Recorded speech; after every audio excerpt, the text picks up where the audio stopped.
People say they're complete nutcases, but I think that that's an untrue statement. They're not nutcases. There is something in there that's got to be controlled, and unfortunately, most people wouldn't have the knowledge to ever to bring out what they have inside, which is a very calm dog.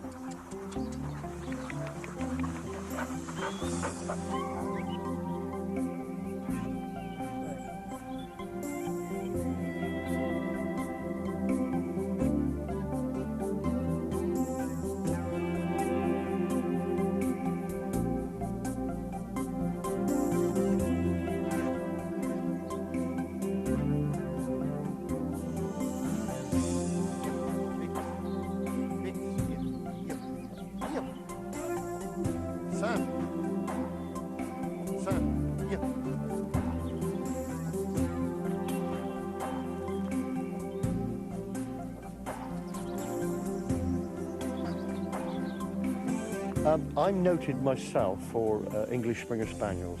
Although I train every type of gun dog imaginable, and there is quite a few gun dog breeds in this country, but each breed, they work in a different way, and it's the English Springer Spaniels that are the most exciting. It's a dog that's always on the move, there's never a dull moment.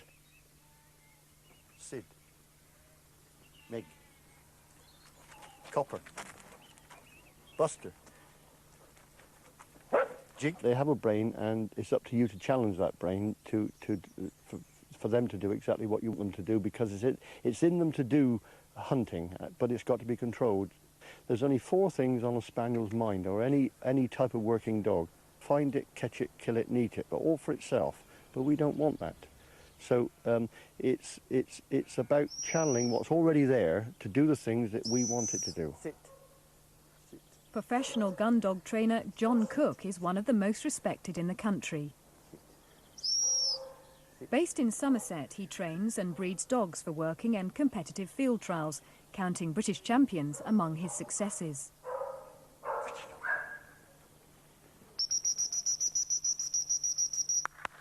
Go on, good boy, good boy, good boy. It's not just dogs he trains, it's their owners too. Georgie Sturgis brings her dogs and herself along to John for his expert tuition. Today she's brought along Ben, a dog who was placed 3rd in his first competition, and Georgie's hoping to take him even further. Let me just look at my records. How old is Ben now? He's going to be 4 in December. So we're really looking for a win for him this year. Oh, I'd love to qualify him. I think really if you're training a dog for trialling, what you're doing in essence is getting that dog, it's a highly polished dog. The act is finer. Certain points are worked on and refined. A trialling dog has to stop to shot. It mustn't move an inch. Whereas a gun dog, you know, an ordinary gun dog would perhaps move and it really wouldn't matter. In a trialling situation, every little aspect matters. Right, this is an exercise I'd like you to attempt today. As you can see, the ground is very open here, and the more open ground you give a dog, the more it's going to go wrong. Now, I've been involved with trialling dogs for about 5.5 years.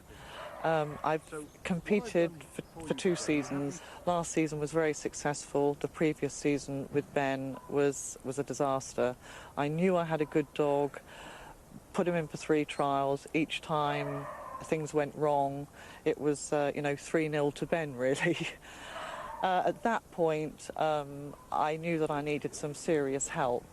So I got in contact with John Cook. This exercise will help prepare Ben for field trials. A live bird will be released from a trap and shot at with blanks. At this point, Ben will be expected to remain sitting. Another trap will then release a dummy bird, which again will be shot at. Ben will be expected to retrieve it, but only on command. I find it more difficult to train the handlers. I think the dogs, I understand dogs, but perhaps I don't understand people quite so much. The majority of the clients come here can't think like a dog. They think of human terms, and it's not human terms. We're talking of dog terms.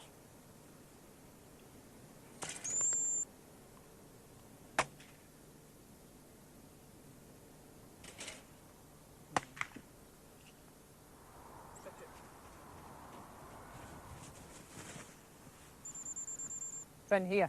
Hop, hop, hop. Here. Hop.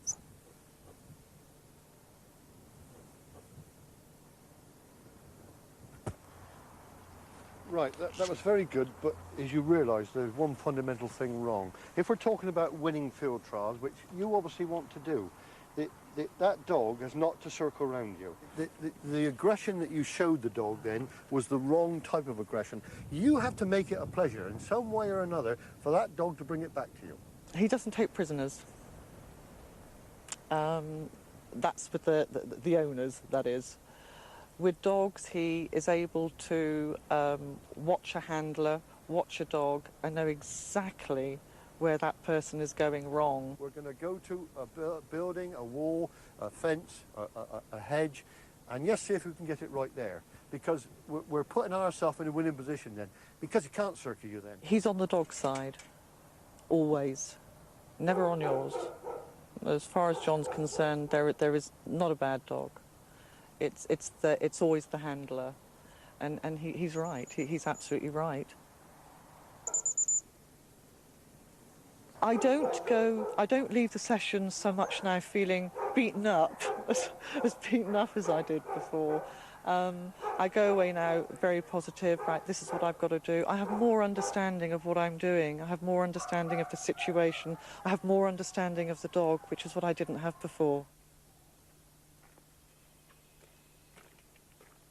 All dogs have to be trained to some degree. The trained dog is the happy dog. And the reason for that is that while you're training a dog, you're giving it attention. And all dogs love attention.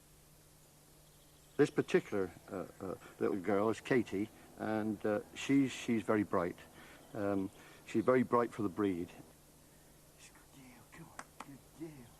It's like having someone in the class, somebody in the class who's top of the class. This one's at top of the tree at the moment in the age it is. Little beauty, well done. I actually don't call whatever I do with this puppy until it's 6 months old training. I call it channeling. Channeling its instincts to do what I wanted to do and what it was bred to do.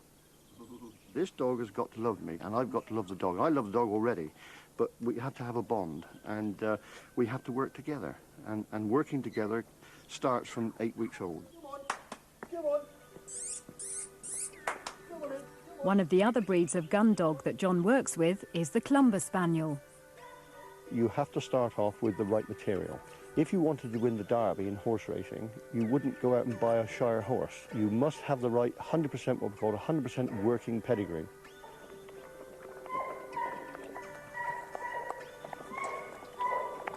Clumber Spaniels are a totally different type of spaniel than an English Springer. They can a slower way.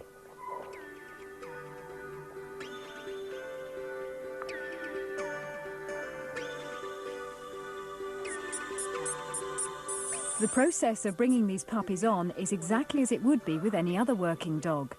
John starts conditioning through play, which begins to build the bond between man and dog.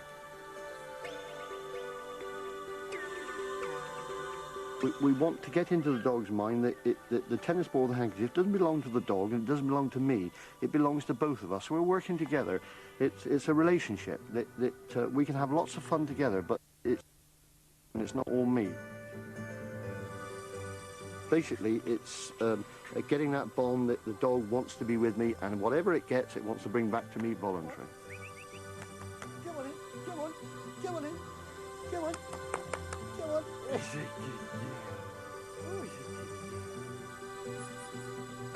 Choosing a puppy, I think it's a chemistry.